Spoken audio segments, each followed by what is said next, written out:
یعنی دنیا کی جو زندگی ہے یہ ایک دھوکہ ہے، اور انسان ہے، مسلمان ہے،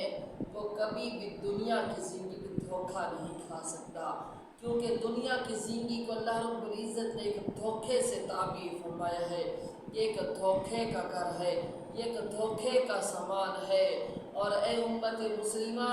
اے محبوب علیہ الصلوۃ والسلام کا غلام، تیرا یہاں آنے کا جو مقصد ہے وہ دنیا سے دھوکہ حاصل کرنا نہیں ہے، بلکہ تیرے آنے کا جو مقصد ہے وہ دنیا میں رہتے ہوئے اللہ اور اس کے رسول کو راضی کرنا ہے۔ اور حضور علیہ الصلوۃ والسلام کا فرمان ہے، الدنیا مزرعۃ الآخرہ،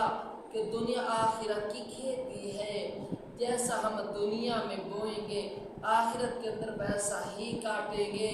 مثال کے طور پر ایک کسان ہو، وہ اگر گندم بوتا ہے تو وہ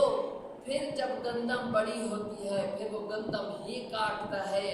ایسا کبھی بھی نہیں ہوتا کہ اگر کسی نے گندم بوئی ہو اور اس کی جگہ وہ چنے کاٹ لے۔ اسی طرح دنیا کے اندر رہتے ہوئے ہم جو بیج بوئیں گے آخرت کے اندر اسی کا پھل کاٹیں گے۔ اگر ہم دنیا میں رہتے ہوئے اچھائی کا بیج بوئیں گے، اگر ہم دنیا میں رہتے ہوئے اللہ اور اس کے رسول کی اطاعت کا بیج بوئیں گے، اگر ہم دنیا میں رہتے ہوئے ہمیشہ کے لیے اللہ اور اس کے رسول کو راضی کریں گے، اگر ہم دنیا میں رہتے ہوئے اچھائی کریں گے، اگر ہم دنیا میں رہتے ہوئے اللہ اور اس کے رسول کی اطاعت و فرما برداری کریں گے، تو اس کا جو پھل ہے وہ ہمیں جنت کی صورت میں ملے گا۔ لیکن اگر اللہ رب العزت معاف کرے، اگر ہم دنیا میں رہتے ہوئے برائی کا بیج بوئیں گے، اگر ہم دنیا میں رہتے ہوئے جھوٹ کا سہارا لیں گے، اگر ہم دنیا میں رہتے ہوئے اللہ اور اس کے رسول کی نافرمانیاں کریں گے، اگر ہم دنیا میں رہتے ہوئے اللہ اور اس کے رسول کی اطاعت و فرما برداری نہیں کریں گے، تو پھر یہ جھوٹ اور یہ غیبت، یہ چغلی، یہ چوری، یہ اللہ رب العزت کی نافرمانیاں، اس کا جو ہمیں سزا ملے گی وہ جہنم کی صورت میں ملے گی۔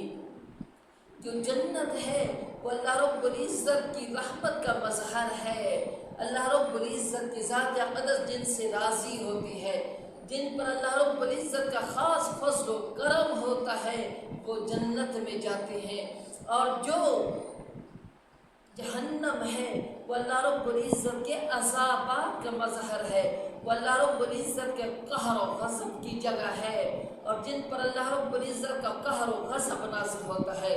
جن پر اللہ رب العزت کی طرف سے لعنتیں برستی ہیں، جن پر اللہ رب العزت کی طرف سے عذابات ہوتے ہیں، جن سے اللہ رب العزت کی ذات ناراض ہوتی ہے، ان کا ٹھکانہ جہنم ہوتا ہے۔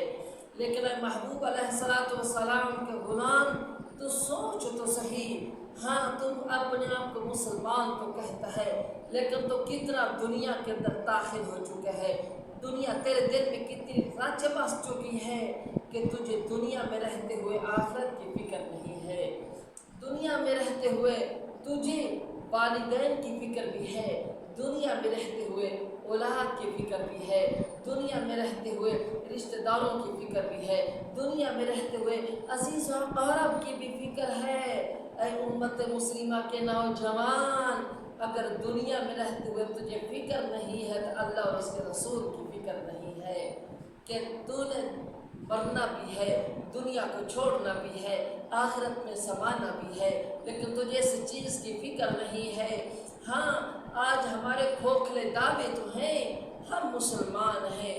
آج ہمارے یہ دعوے تو ہیں کہ ہم اللہ اور اس کے رسول سے محبت کرنے والے ہیں، آج ہمارے یہ دعوے تو ہیں کہ ہم اللہ اور اس کے رسول علیہ الصلوۃ والسلام سے بے پناہ عقیدت رکھنے والے ہیں، لیکن ان دعووں پہ دلیل نہیں ہے، ہمارے پاس اعمال نہیں ہے۔ ہاں ہماری جو فجر ہے وہ سوتے ہوئے گزر جاتی ہے، جو ظہر ہے وہ کام کاج میں گزر جاتی ہے، جو عصر ہوتی ہے وہ کام کاج سے گھر واپسی میں گزر جاتی ہے، جو مغرب ہوتی ہے وہ کھانے میں گزر جاتی ہے، اور جو عشاء ہوتی ہے وہ ٹیلی ویژن پہ LCD پہ یا موبائل پہ فلمیں اور گانے دیکھتے ہوئے گزر جاتی ہے۔ او مسلمان، تیرا دنیا میں آنے کا جو مقصد ہے وہ مقصد صرف ٹی وی اور گانے سننا نہیں ہے۔ تیرا دنیا میں آنے کا جو مقصد ہے وہ صرف کھانا کھانا نہیں ہے۔ اللہ رب العزت کا فرمان ہے اَيَحْسَبُ الْإِنسَانُ أَن يُتْرَكَ سُدًى، انسان سوچتا ہے، انسان گمان کرتا ہے کہ تجھے سدھا چھوڑ دیا گیا ہے۔ سدھا اس جانور کو کہتے ہیں، سدھا اس اونٹ کو کہتے ہیں جس کو مہار اس کے گلے پہ ڈال دی جائے اور جہاں سے اس کا دل چاہے وہاں سے کھائے، جہاں بھی اس کا دل چاہے وہاں چلا جائے، جیسا دل کھائے کرے ویسا چرے ویسا کھائے۔ اللہ رب العزت کے ساتھ فرماتی ہے انسان ہم نے تجھے اشرف المخلوقات بنایا ہے، تجھے جانوروں کی طرح نہیں بنایا۔ تیرا جہاں سے دل کہے وہاں پہ کھا لے، اس ہاں حلال پہ دل کیا وہ بھی کھا لیا، حرام پہ دل کیا وہ بھی کھا لیا۔ انسان تیرا یہ آنے کا مقصد نہیں ہے، تجھے اشرف المخلوقات بنایا ہے۔ ہاں پوری کائنات کو اللہ رب العزت نے انسانیت کے لیے بنایا ہے۔ اللہ رب العزت کی ذات اقدس نے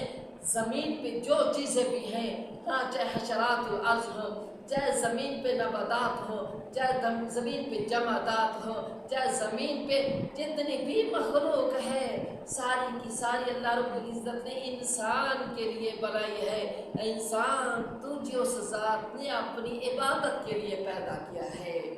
انسان تو آنے کا مقصد تو سوچ، ہاں یہ جو دنیا کی حقیقت ہے یہ فانی ہے، اس نے ختم ہو جانا ہے اور ایک نہ ایک دن یہ دنیا ضرور ختم ہو جائے گی۔ انسان دنیا کے ختم ہونے میں، قیامت کا آنے میں تو پھر بھی کچھ وقت لگ سکتا ہے، لیکن انسان موت کا پتہ نہیں ہے، موت کب آ کے دبوچ لے۔ ہم نے بڑے بڑے لوگوں کو دیکھا ہے جو کہتے تھے ہم بڑے رب ہیں، جن میں سے فرعون کہتا تھا انا ربکم الاعلی، میں سب سے بڑا رب ہوں، لیکن موت نے تو اس کو بھی بحیرہ قلزم میں آ کے گھیرا اور وہ پانی میں ڈوب کے مر گیا۔ ہاں دنیا کے اندر بڑے بڑے آئے جو کہتے تھے ہم بڑے ہیں، لیکن موت نے ان کو نہ چھوڑا۔ تو اور میں کس بات کی بولی ہے، اس لیے ہمیں چاہیے ہم موت کی فکر کریں، موت کے لیے تیاری کریں۔ اور حضور علیہ الصلوۃ والسلام کا فرمان بھی ہے کہ جب دل سیاہ ہو جائے، دل کالے ہو جائیں، دلوں پہ مہر لگنی شروع ہو جائے، اس وقت تم 3 کام کرنے ہیں۔ پہلا وہ تلاوت القرآن، قرآن مجید فرقان حمید کی تلاوت کرنی ہے۔ دوسری وہ ذکر اللہ رب العزت کا ذکر کرنا ہے۔ اور تیسرا وہ ذکر کثرت الموت، اور موت کو کثرت سے یاد کرنا ہے۔ یعنی اللہ رب العزت کی ذات اقدس نے ان 3 چیزوں کی اہمیت کو بیان فرما دیا اور حضور علیہ الصلوۃ والسلام کی زبان اقدس سے بیان فرما دیا کہ لوگوں دلوں تک کسی کا ہاتھ نہیں پہنچتا، لیکن ان 3 چیزوں کی طاقت یہ ہے، قرآن مجید فرقان حمید کی تلاوت ہو، یا پھر موت کو یاد کرنا ہو، یا پھر تیسرا اللہ رب العزت کا ذکر ہو کہ جہاں تک انسانیت کے ہاتھ پہنچ کر دل کو صاف نہیں کرتے، یہ 3 چیزیں دلوں کے سر کو دور کر دیا کرتی ہیں۔